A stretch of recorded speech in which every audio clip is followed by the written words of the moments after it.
Bueno,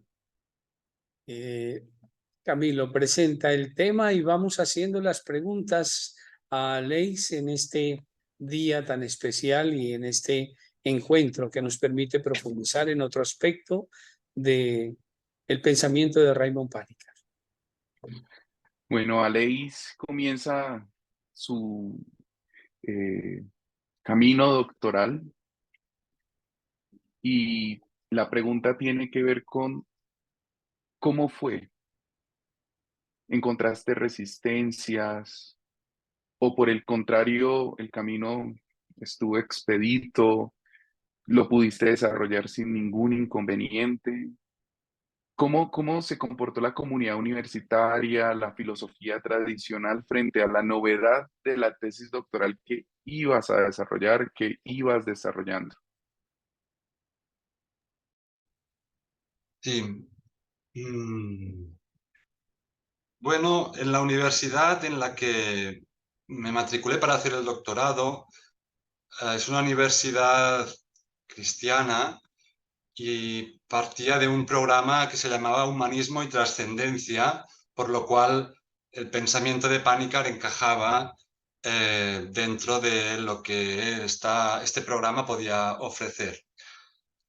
Siendo así, Panikkar, aunque es un pensador sin duda muy importante, es, yo creo, relativamente poco conocido por la mayoría de los filósofos en activo en nuestro país, incluso yo me atrevería a decir a los teólogos también. Y por esas apariciones públicas que decía, hay bastantes personas que saben quién es Panikkar, pero que igual se quedan con la superficie de lo que él era en su calidad de intelectual y de espiritual, ¿no? A veces también las intervenciones que hacía pues eran un poco provocativas o fruto de las circunstancias de la entrevista, ¿no? Pero bueno, como decía, yo encontré a Ignasi Boada que me facilitó eh, todo, ¿no? Incluso el situarme dentro de la obra en conjunto de Panikkar. Y también por aquel entonces ya estaba saliendo la ópera Omnia en catalán, que fue de mucha ayuda, y la biografía de Maciej Bielawski, que también me ayudó a situar en el contexto histórico y también biográfico la obra de Panikkar, ¿no? Para mí es importante ver cómo algunas de sus aportaciones vienen suscitadas por las circunstancias que le tocó vivir, como sucede con todos los autores, ¿no? Pues bien, empecé el doctorado, inicialmente iba muy perdido, no sabía sobre qué hacerlo y también hay que tener en cuenta que había 40 doctorados hechos en todo el mundo sobre Panikkar, por lo que decir algo nuevo, interesante, es difícil, ¿no? Y uno de las obras sobre las que no se había hecho ninguna tesis doctoral era El ritmo del ser, que es su última obra y en algunos sentidos se puede considerar que es su compendio, ¿no? De toda su trayectoria, porque la redactó durante 20 años a raíz del encargo de las Gifford Lectures, que son una convocatoria de primerísimo nivel a nivel mundial a la que asisten los principales pensadores del tiempo, ¿no? Allí han asistido, si buscan la lista de ponentes, pues los principales filósofos, teólogos, pensadores sobre filosofía, teología. Entonces empecé a centrarme en el ritmo del ser. Es un libro complejo, muy interesante, pero no tiene, sí lo tiene, pero es difícil de trabajarlo a nivel filosófico. Un hilo conductor claro, un tema. El propio Panikkar dice que el tema es la dualidad, ¿no? Y fue ese en el fondo el concepto que empecé a trabajar, la dualidad en el ritmo del ser de Raymond Panikkar. Este término que proviene de la tradición hindú, pero que Panikkar pues interpreta y reutiliza muy libremente a lo largo de su obra.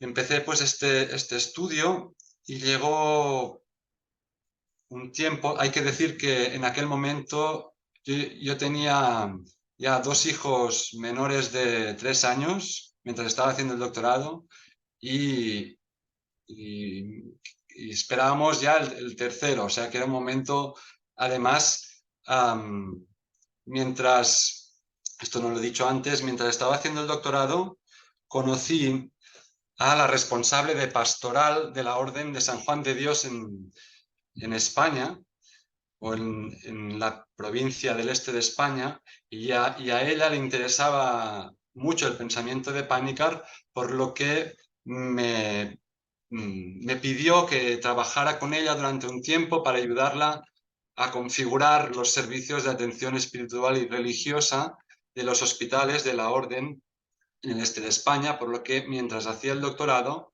también empecé a trabajar en el ámbito de la pastoral de la salud, que es aquello a lo que inicialmente me había querido dedicar, no había podido y ahora sí, gracias al doctorado en Panikkar, pues había entrado. Bien, pues estaba yo un poco entre el trabajo, la familia y el análisis de la dualidad, el ritmo del ser, un poco atascado. Entonces, en el monasterio de Montserrat, en Cataluña, un santuario mariano muy importante en España y especialmente en Cataluña, ¿no? La Virgen de Montserrat es la patrona de Cataluña. Pues cada año organizan unas jornadas de diálogo interreligioso monástico. Y aquel año en que yo estaba atascado, lo organizaron, el tema era sobre Raymond Panikkar. Así que me subí a la montaña al seminario, financiado por la Orden de San Juan de Dios, así que tengo que darles gracias. Y allí pues vi claro que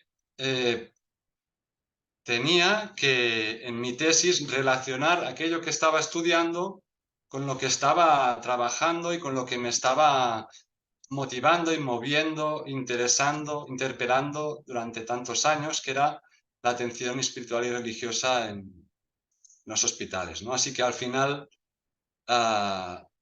incluí esta vertiente práctica en la tesis y al final pues fue una tesis doctoral teórico-práctica de cómo acompañar a nivel espiritual y religioso en el ámbito sanitario a partir de la dualidad en el ritmo del ser de Raymond Panikkar. Un título un poco largo, pero fue lo que salió. Si queréis ahora comentar algo más. Bueno, no, Alex. Gracias por compartirnos todo este itinerario académico que finalmente encontró un lugar de realización. Sin embargo, por conversaciones que tuvimos hace unos días, me has dicho que tu vida ha dado un giro. Entonces, ¿cómo también da ese giro eh, la manera en que puedes seguir contribuyendo de manera práctica, de manera vivencial, desde el horizonte panicariano, en este nuevo sitio en el que te vas a encontrar ahora o en el que ya te encuentras? Sí, cuando se terminó el doctorado y también terminé el trabajo en San Juan de Dios, me salió la posibilidad de trabajar directamente en un hospital acompañando a los enfermos, poniendo en práctica aquello que había estado estudiando o trabajando en un despacho, pues atendiéndolo como dedicación plena, ¿no? Como servicio eso a los enfermos. Bien, estuve ahí 3 años y medio y fue una experiencia muy enriquecedora, pero también muy exigente. y llegué a un punto de agotamiento, así que decidí parar, ¿no? Y al cabo de poco, pues me llamaron de la universidad para dar clases, ¿no? Al seminario de Fenomenología de la Religión, que es el ámbito temático propio de Panikkar, ¿no? Las religiones comparadas, podríamos decir. Y por otro lado, en la Facultad de Filosofía me tocará dar, que aún no he empezado, empiezo el próximo curso ahora en septiembre, Antropología Filosófica, y en otro sitio, Pensamiento Social Cristiano. Y para mí ha sido una sorpresa también inesperada el que, preparándome estas asignaturas, en los 3 autores en los que me estoy basando para preparar la asignatura, que son Juan Martín Velasco para Fenomenología de la Religión, Jacinto Choza, que es un catedrático de Antropología Filosófica, y ahora no me acuerdo el autor, este me lo pasaron, del libro de Pensamiento Social Cristiano. En los 3 citan a Panikkar, ¿no? Cuando Panikkar, como he dicho, es bastante desconocido, ¿no? No se usa a menudo las referencias a él en sentido amplio como lo hacen estos autores, ¿no? Y para mí ha sido, pues, sorprendente y un poco una confirmación de que puedo, sin tapujos y sin miedos y con ilusión, pues seguir aprovechando todo lo bueno que tiene Panikkar, ¿no? Y que estos autores recogen. Martín Velasco, sobre todo, pues las aportaciones, la interpretación del mundo oriental de Panikkar, tanto en el silencio del Buda como en la espiritualidad hindú. Jacinto Choza ha sido un descubrimiento de hoy. Llegó a conocer a Panikkar y lo considera, bueno, era el maestro de su maestro, ¿no? De Leonardo Polo.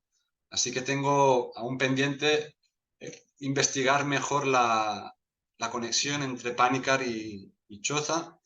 Y luego el de Pensamiento Social Cristiano, al hablar de derechos humanos, sobre la supuesta universalidad de los derechos humanos, recoge las advertencias de Panikkar de que puede ser un abuso, ¿no?, de la cosmovisión occidental el plantear estos derechos tal cual están planteados para todas las culturas, ¿no? Y que igual habría que buscar equivalentes homeomórficos en las demás culturas para que pudieran incorporar los contenidos del espíritu de los derechos humanos, ¿no? Sobre todo en la India, pues planteaba, pues, indagar en el concepto de Dharma o en otros, ¿no? Y debo decir también que el encuentro del Premio Internacional Raymond Panikkar, en el que nos conocimos Camilo, pues fue para mí un punto de inflexión también, ¿no? Llegué a ese encuentro pues cansado, viniendo de mi dedicación práctica a estar con enfermos, y conocí pues a Camilo y a los demás jóvenes estudiosos, radiantes, profesores sobre Panikkar. También me maravilló el entorno de Milarupa y la comunión que se creó allí. Cuando volví a casa, pues por contraste, me dio que pensar, ¿no? Y yo creo que cuando pasaron los meses, algo dentro de mí me dijo que igual podía reorientar mi trayectoria en la línea también que habíamos estado compartiendo allí durante ese día, ¿no? Qué bien, qué interesante. Y pues bueno, vamos viendo que tu pensamiento además no va siendo un asunto simplemente académico, sino que se va encontrando con la vida, con la existencia concreta, con algo tan concreto como es un ambiente hospitalario. De todo esto, ¿tú qué ves cómo enriquece una visión cosmoteándrica el dolor que se atiende en una orden como la Orden Hospitalaria de San Juan de Dios. La visión cosmoteándrica, ¿qué aporte hace a una persona que quiere prestar un servicio al dolor humano? Sí, no es fácil responder directamente a esta pregunta. Me gustaría leer un fragmento de Raymond Panikkar, que fue el que encabezó mi tesis doctoral para hablar de esto que preguntabas. Lo tengo aquí, un segundo.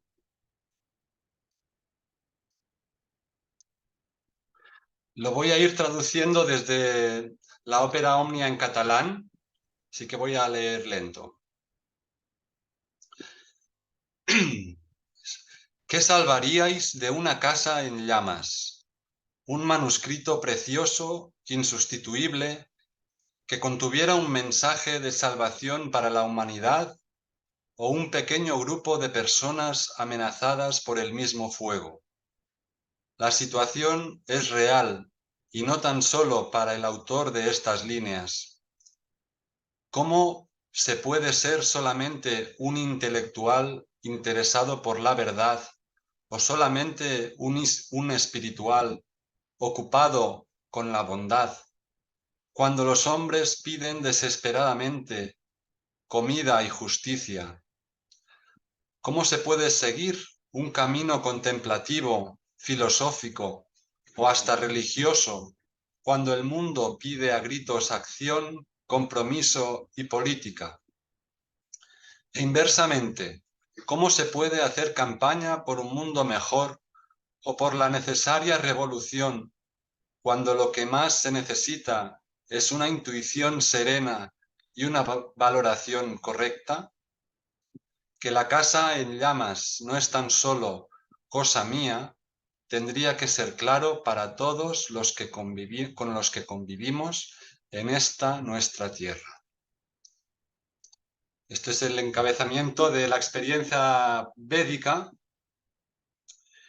y para mí refleja pues esta dicotomía que yo he sentido siempre, desde mi juventud, el estudio, la contemplación, la meditación o la acción hacia los necesitados.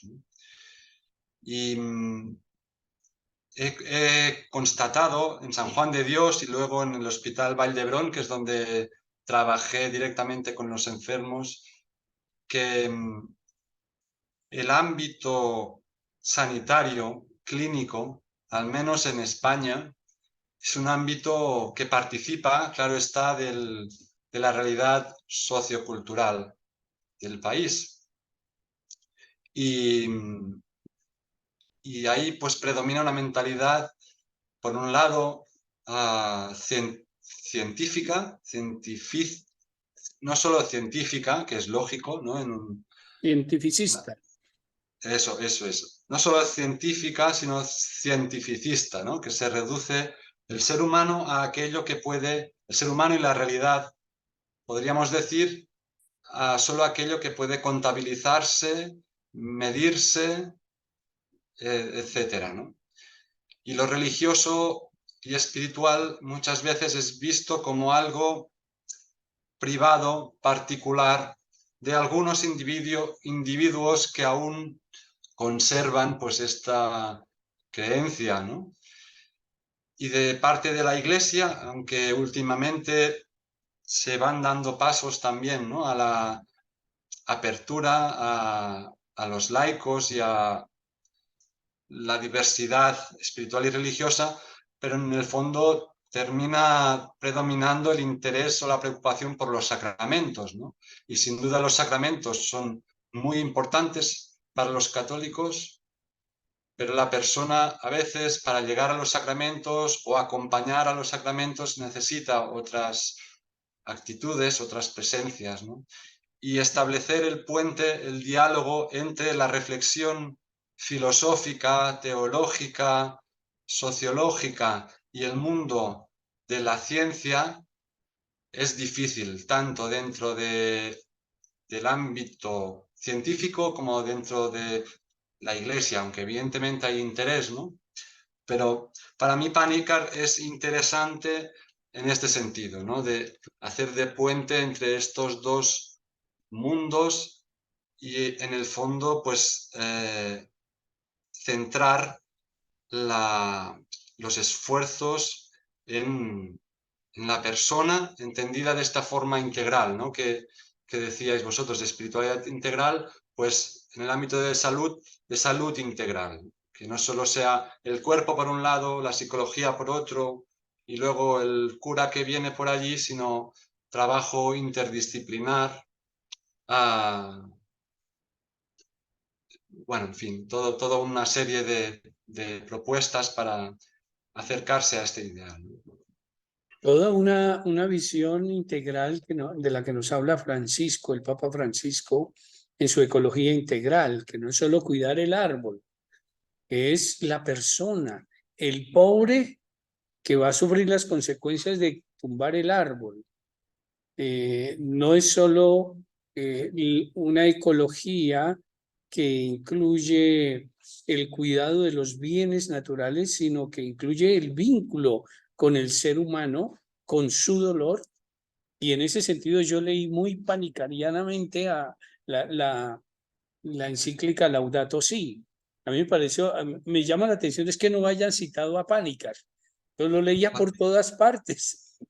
Totalmente. También aquí Jordi Pigem, que Camilo lo citó, que fue secretario de Panikkar y luego pues ha desarrollado toda una carrera y una obra propia en el ámbito, sobre todo, también de la confrontación entre la inteligencia vital, la ecosofía, en confrontación con lo que él y Panikkar llaman la tecnocracia o la tecnocientificismo.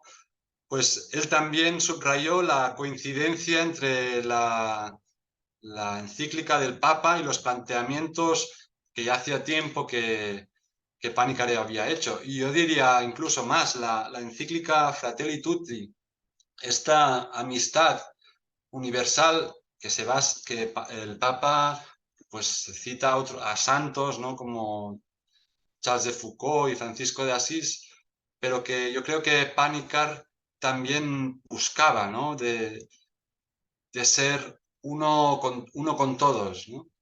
Y en su trato, en sus relaciones, yo creo que cultivaba esto, esta amistad universal, esta fraternidad universal. Sí, sí.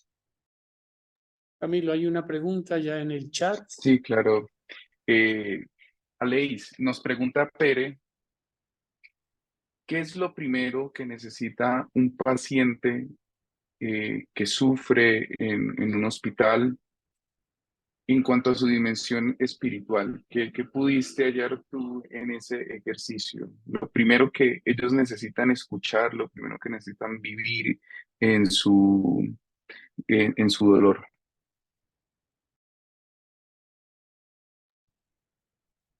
Bueno, yo diría que cada persona es un mundo, ¿no? Panikkar diría que es un microcosmos. Entonces, yo creo que lo primero que necesita es que las personas que le atienden se preparen a sí mismas antes de atenderla, ¿no?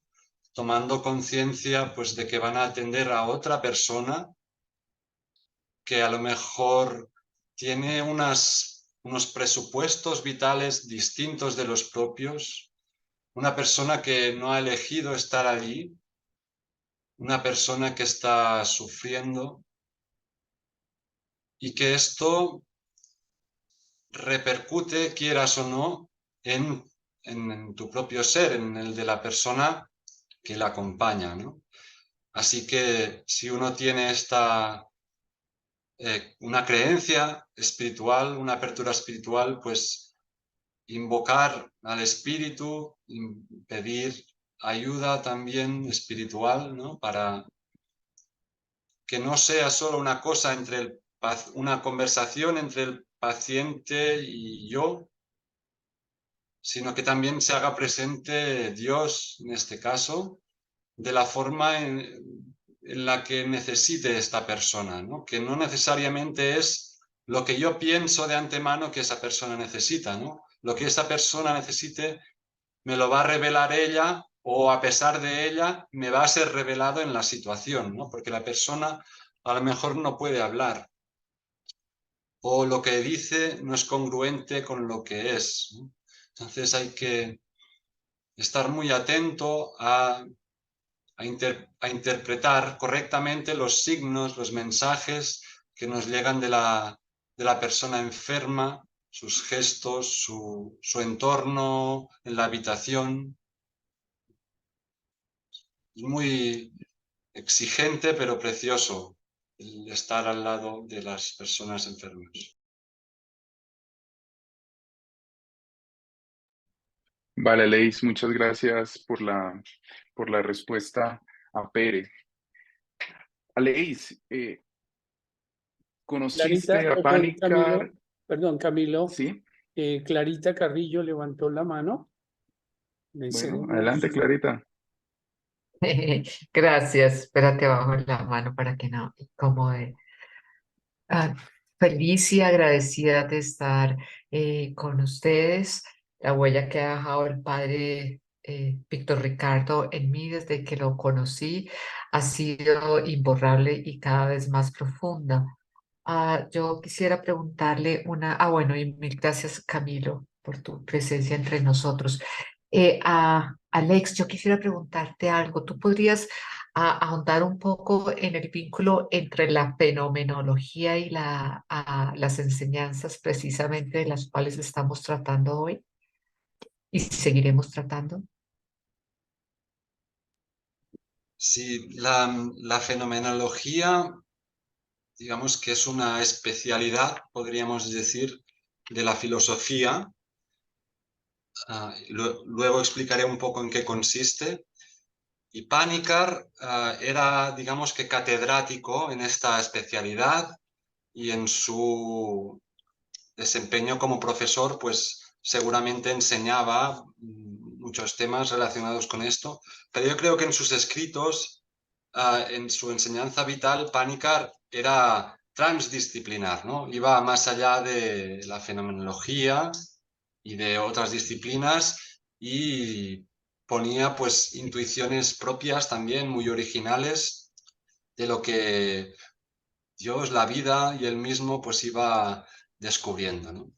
Entonces, la fenomenología de la religión es, podríamos decir, el puente entre las ciencias de la religión y lo que podríamos llamar la filosofía o la teología de la religión. Las ciencias de las religiones parten de los presupuestos de las ciencias, es decir, de lo empírico, de aquello que se puede documentar en datos, que se puede contrastar objetivamente, ¿no? Y las ciencias de la religión pues serían la historia de las religiones, y esta pues procede conforme a los métodos propios de la historia, de la historiografía, ¿no? Citando las fuentes, etcétera. Está la psicología de la religión y está la sociología de la religión, ¿no? Son ciencias religiosas, cada una con su método. Y nos dan datos, información positiva, esto quiere decir datos reales, concretos, de cómo son y cómo se desarrollan pues las distintas religiones. La historia de la religión pues nos explicará la historia del Islam, el desarrollo histórico del Islam, el desarrollo histórico del confucianismo, lo que sea, ¿no? Por otro lado, a las ciencias está la teología, la teología de la religión, que parte del dato revelado, ¿no? Y tiene un marco, un contexto de interpretar las distintas religiones a partir del dato revelado propio. Y la filosofía de la religión pues sería el estudio racional de las posibilidades de las religiones, podríamos decir así. Entonces, entre las ciencias de la religión que nos dan datos concretos y positivos, y lo que se llaman saberes normativos sobre la religión, que es la filosofía y la teología de la religión, ¿no? Nos dicen cómo debe ser la religión. Estaría la fenomenología. La fenomenología es cómo aparece el hecho religioso en todo su conjunto a nuestra conciencia, sin entrar a juzgar su validez, su veracidad, su adecuación, pero ver si hay una constante en las distintas manifestaciones que se dan en las ciencias de las religiones, por ejemplo. El fenomenólogo, digamos que sintetiza todas las informaciones que le llegan de las ciencias y trata de encontrarle una unicidad, si es que la hay, ¿no? Entonces, algunas de las aportaciones de la fenomenología pues son emparentar rasgos de algunas religiones con otras, lo que Panikkar, por ejemplo, decía, equivalentes homeomórficos, ¿no? No es lo mismo Jesús que Mahoma en el Islam, porque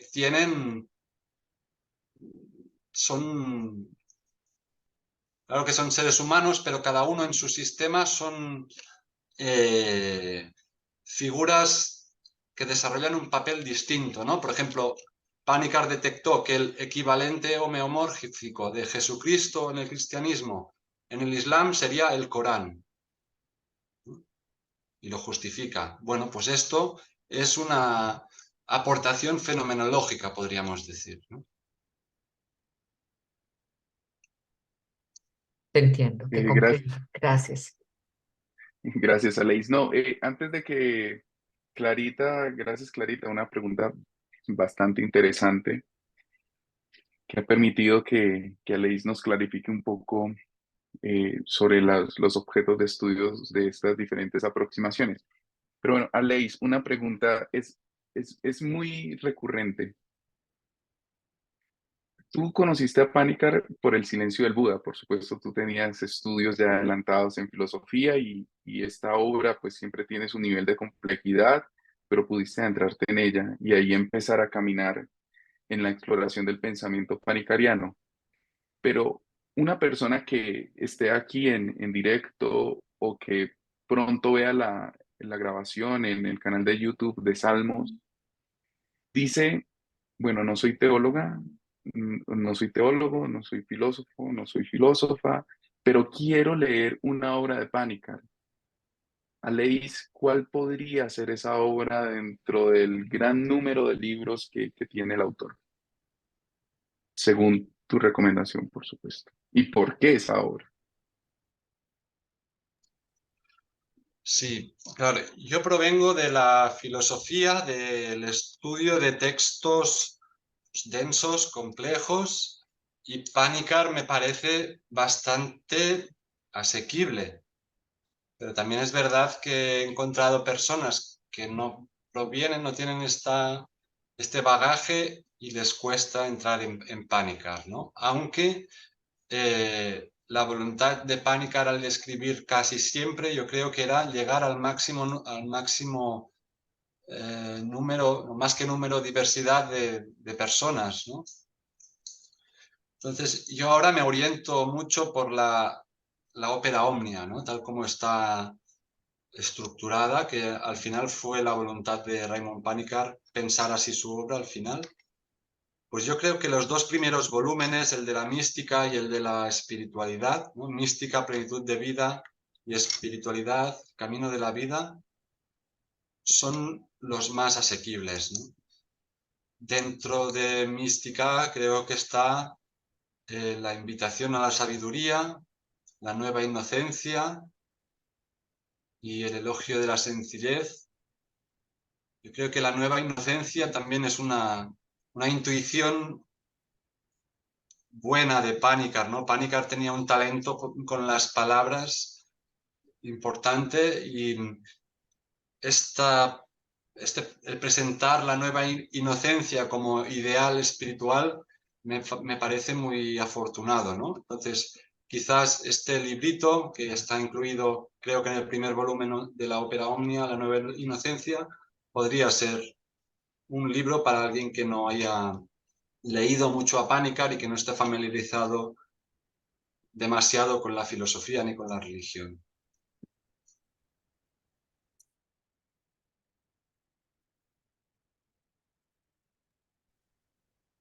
Bueno, muy bien. Si alguien tiene otra pregunta para Leis, pues puede levantar la mano y hace su intervención. Bueno, Fray Juan Andrés nos escribe en el chat a Leis. Dice, buen día, una inquietud. En una estructura cristiana, cristiana católica, ¿a qué tendría que renunciar para aprender a vivir en una actitud de silencio y atenta presencia? Y dos, ¿qué llevó a Panikkar a iniciar este camino? ¿Hubo alguna crisis? Muy buena pregunta, muy profunda. Empezaré por la segunda. Y sí, la curiosidad de Panikkar no era una curiosidad intelectual o erudita, ¿no? El desarrollo de su pensamiento seguía las inquietudes existenciales que iba afrontando. Por eso también me resultó atractivo Panikkar tanto en su vida como en su obra, ¿no? Cuando hablaba antes de mi propio itinerario, eh, me adentré en varios caminos espirituales, leí varios libros y lo que encontraba era muchas veces una asunción acrítica de tradiciones remotas, exóticas, que se replicaban acríticamente, ¿no? Y personas que a lo mejor habían desistido de ir a misa porque X, en cambio se prostraban ante el lama no sé qué sin ningún problema, ¿no? Con todos los respetos, ¿no?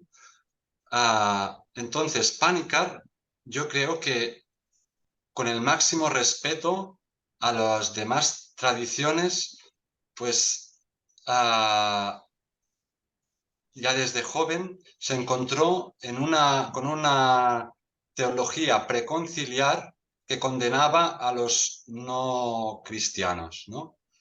Y en concreto su padre era hindú a principios del siglo XX y él, Panikkar, había estudiado en los jesuitas de Barcelona, que por aquel entonces pues participaban de la teología de su tiempo, no eran los mismos jesuitas actualmente, ¿no? Y esa teología condenaba a los no cristianos, ¿no? Entonces, Panikkar cuenta en un libro cómo esto a él le removía por dentro.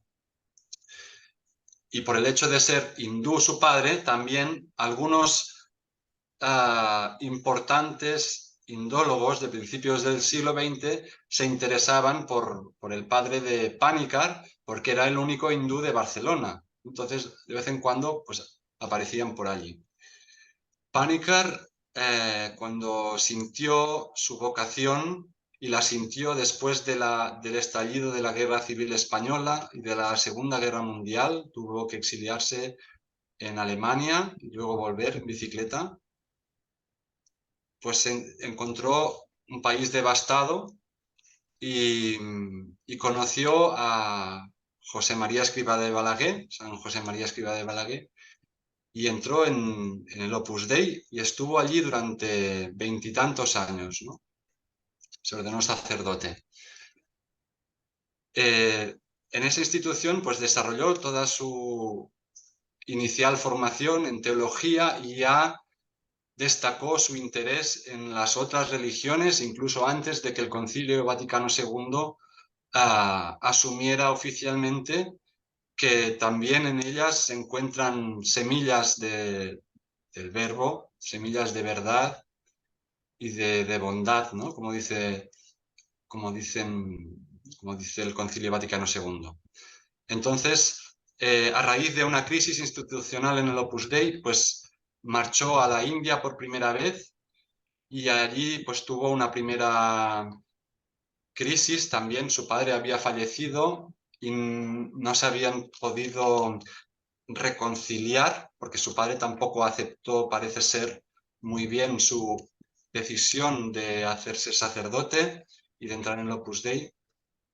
Y en la India pues tuvo un giro existencial, conoció a otros religiosos cristianos que estaban intentando penetrar en el hinduismo para inculturar el evangelio en aquella tierra, no solo implantar, ¿no?, el cristianismo, sino conocer a fondo aquella realidad para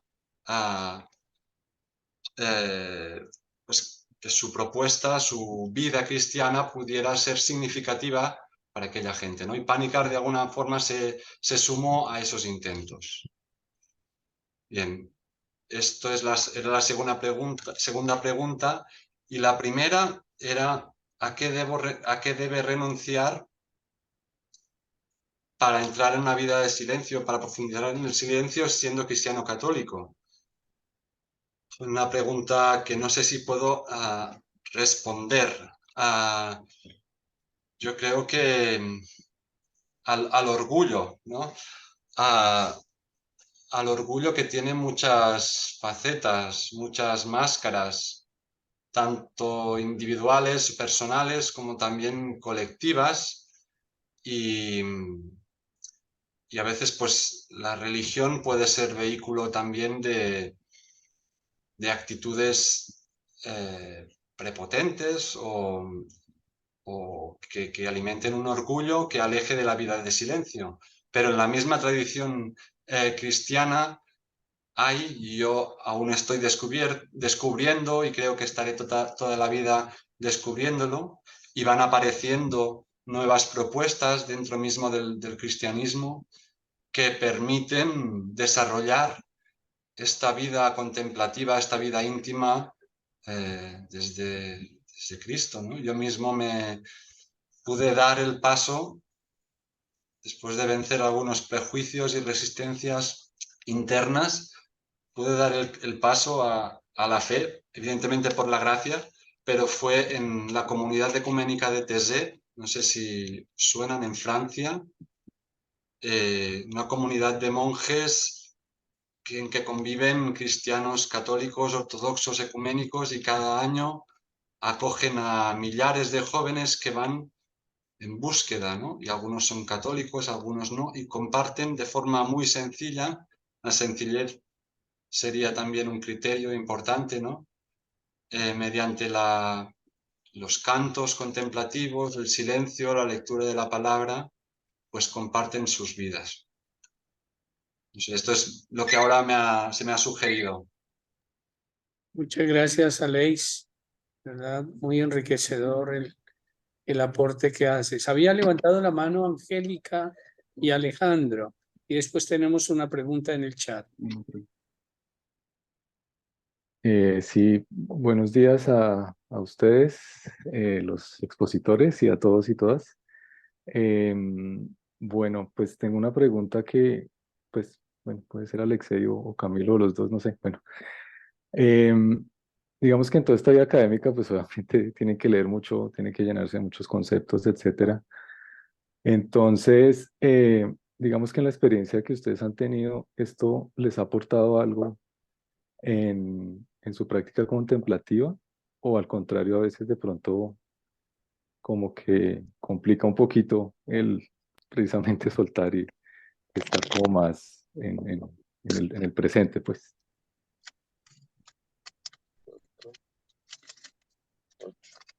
Bueno, yo puedo responder, pero no soy un maestro espiritual, así que después de mí puede responder quien quiera. Te lo dejo acá. Uy, hay Dejo el sonidos. tiquetico acá y te doy el otro juego de llaves. Qué pena, un segundo, hay una interferencia. Sí, una interferencia allí. Ya. Sí. Para mí fue importante cuando terminé la carrera de filosofía dejar de leer filosofía y escritos teóricos, incluso complejos, ¿no? En aquel momento estaba metido pues, en el Zen, budismo Zen, y leía pues, cosas muy, muy sencillas y pues leía también poesía y cositas así, ¿no? Porque en aquel momento mi camino, mi proceso espiritual, pues era de desprendimiento de ideas, de teorías, viniendo pues de una persona como soy yo, dada mucho a darle vueltas al coco y de haber estudiado 4 años de filosofía, ¿no? Pero luego también, en parte por Panikkar, pero en parte también con lo que me encontraba, llegó un momento en que en mi práctica contemplativa de aquel entonces y en mi vida de relaciones, pues tuve necesidad de articular el pensamiento y de disponer de herramientas teóricas, críticas, conocer experiencias de otras personas para interpretar pues, mi realidad, ¿no? Mi entorno, para interpretarme a mí también. Así que yo creo que hay que escucharse y también yo creo que es bueno pedir consejo a veces, acompañamiento de otras personas que estén pues avezadas, no sé si se dice así, ¿no? Al acompañamiento, que conozcan un poco la vida espiritual y que no tengan una sola fórmula para todos, sino que puedan ver en qué punto estás encallado y puedan recomendarte lo mejor para ti en ese momento, ¿no? Gracias, Alex. Vamos con Eh, las dos últimas para- preguntas que responderás muy concretamente sí, padre, para poder ser... padre, Sí, Camilo. que quería decir una pequeña cosa frente a la pregunta que hacía Alejandro ahora, ya desde el campo de la teología. Eh, entre más leo, me doy cuenta que, y cuando estoy en las clases, descubro que solo son balbuceos, balbuceos, y me siento necesitado del silencio, porque la experiencia es mucho más profunda que la palabra. Pero Panikkar decía que en un mundo donde todo se puede decir, lo único que vale la pena decir es lo indecible. Pero para que eso que decimos tenga sentido, debe estar precedido por el silencio, por la presencia y por la experiencia. De lo contrario, serán palabras vacías y será conocimiento infecundo. Solo eso. Muchas gracias. Las dos últimas intervenciones son dos preguntas. Una que hace Lilia Barrera. Buenos días, ¿podría por favor compartirnos cómo acompañar a pacientes terminales que no logran dejar este plano físico y están ya muy cansados? Tengo entendido que los tibetanos ayudan a sus agónicos en esta fase de desprendimiento del alma del cuerpo. Gracias.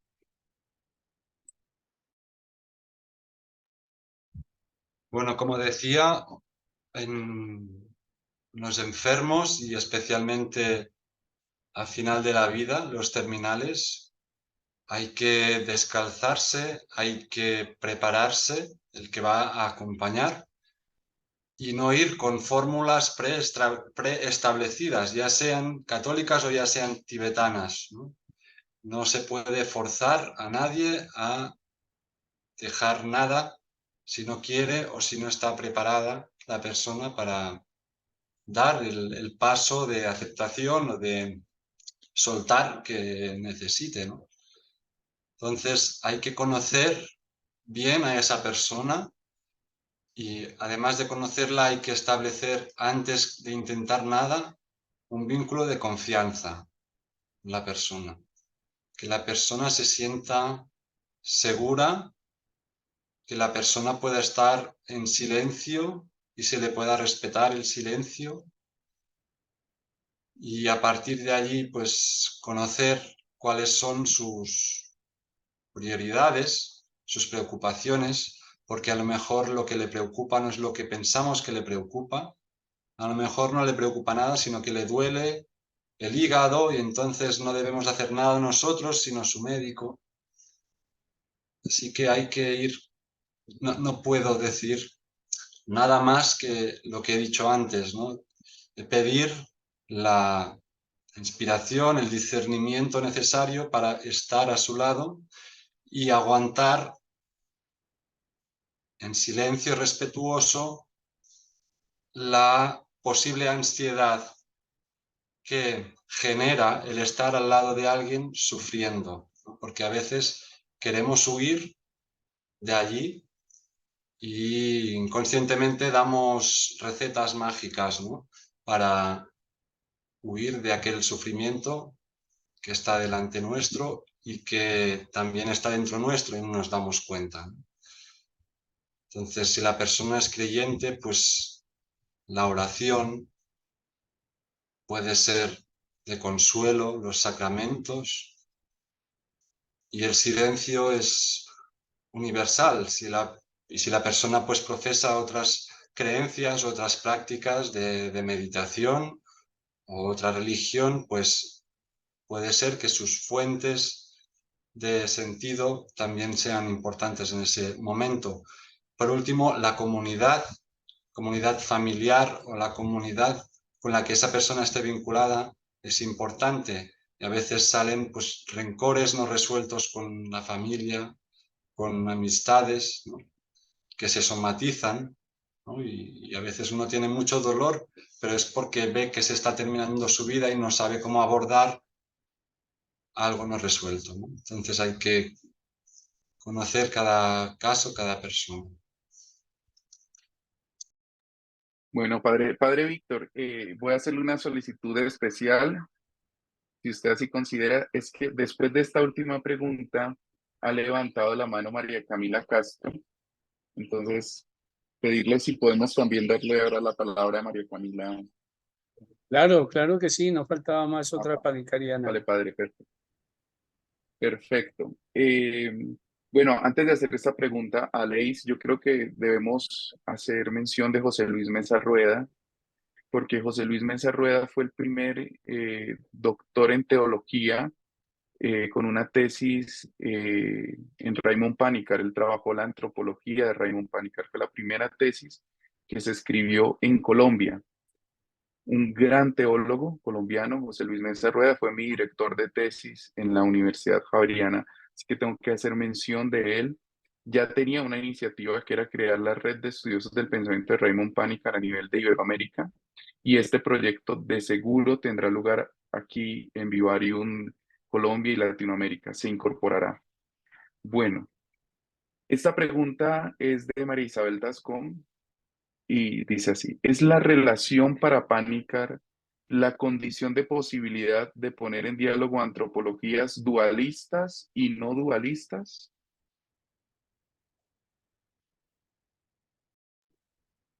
Sí, bueno, sí. La relación sin duda es una constante, una noción central en Panikkar, ¿no? Y la relación en múltiples niveles, no tanto en esta visión cosmoteándrica de la que hablamos, sino en muchos niveles, ¿no? Vida y obra, Oriente, Occidente, etc. De hecho, este concepto que aparece aquí de no dualidad, de alguna forma es el que yo estudié en la tesis, tal como él la utiliza en el ritmo del ser. Y para mí es novedosa y es relevante y da claridad, es espiritual, igual no hace fortuna a nivel académico y nadie más la va a utilizar, pero que creo que es bueno conocer el punto de vista panicariano sobre ello.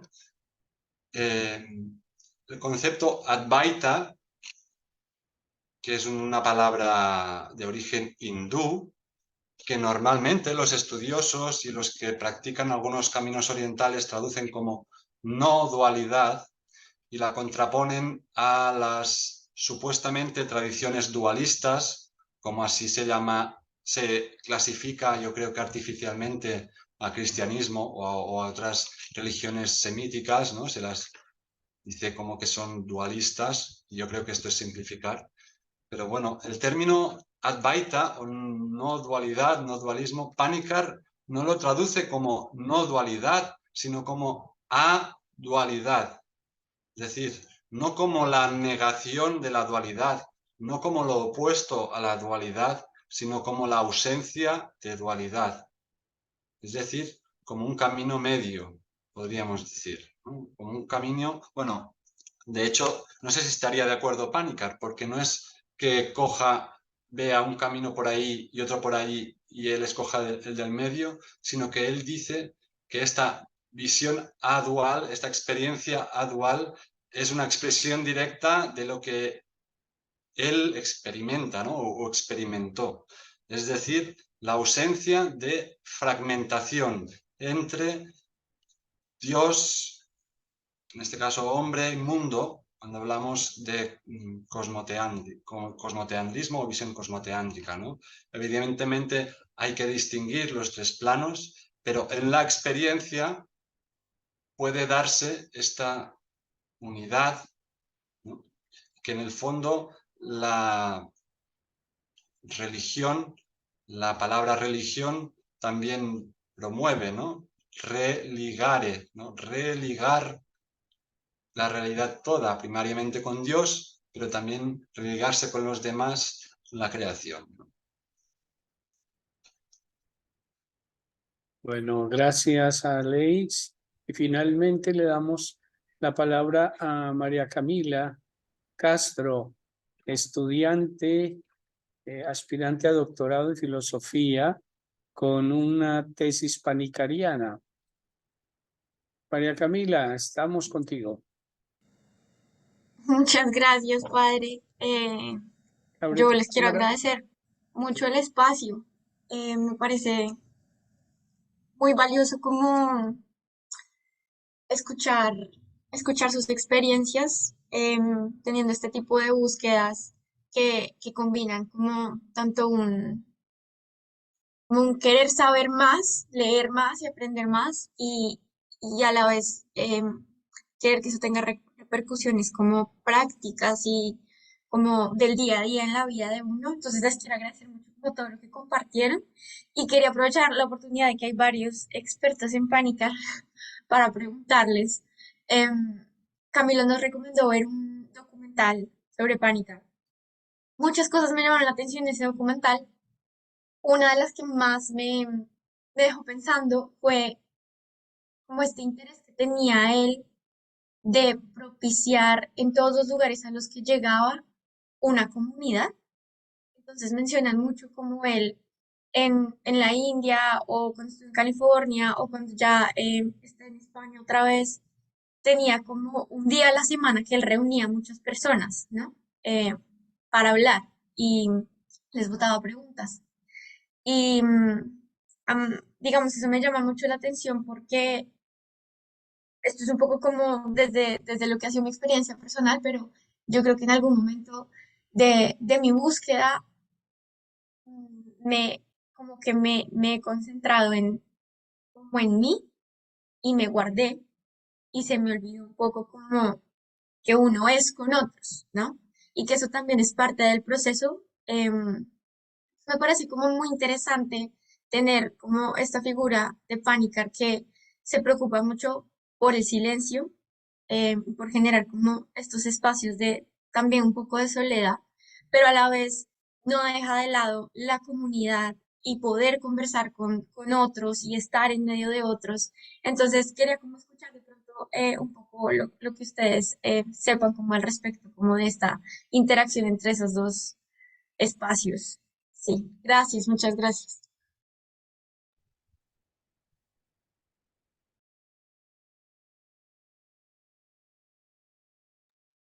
Aleix, creo que el micrófono se te...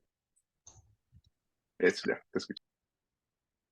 Bueno, pues creo que con Camilo pudimos gustar un poco esto que María Camila decía la vez que coincidimos allí en Milarupa, ¿no? Una casa frente al mar que Milena Carrara cedía a Panikkar para que durante unos días personas de distintas religiones pues pudieran llevar una vida casi monástica con el fin de crear una convivencia, una comunión y desde esa comunión pues, intercambiar puntos de vista, aprender unos de otros, ¿no? Pero ciertamente yo creo que, y en el ritmo del ser también lo comenta, ¿no? Que esa amistad es condición necesaria de la filosofía, este entorno amistoso, de una filosofía como mínimo viva, ¿no? Que no sea simplemente un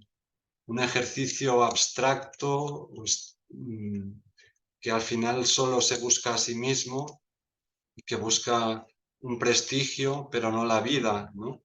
Y yo creo que Panikkar siempre su pensamiento era vivo y una expresión de eso, de las inquietudes y de las plenitudes también que vivía en cada momento. Bueno, creo que ha sido muy enriquecedor este encuentro. De verdad, muchas gracias, Aleix, por tu riqueza, por tu compartir, tu generosidad y sencillez que siguen destacando los participantes. Ahí te escribe precisamente Silvia Juliana. Gracias, Aleix, por tu charla, muy enriquecedora. Gracias por tu sencillez. Esto es un trabajo que nos toca hacer continuamente, buscar hablar de todas estas cosas para, para hacerlo bien, hacerlo con mucha inocencia, ¿no? Es con mucha apertura y transparencia. Camilo, nuestro director académico, creo que tienes tarea por realizar. Veremos tus convocatorias académicas y tus ofertas para que profundicemos en pensamiento panicariano y hay mucha gente colaborando detrás.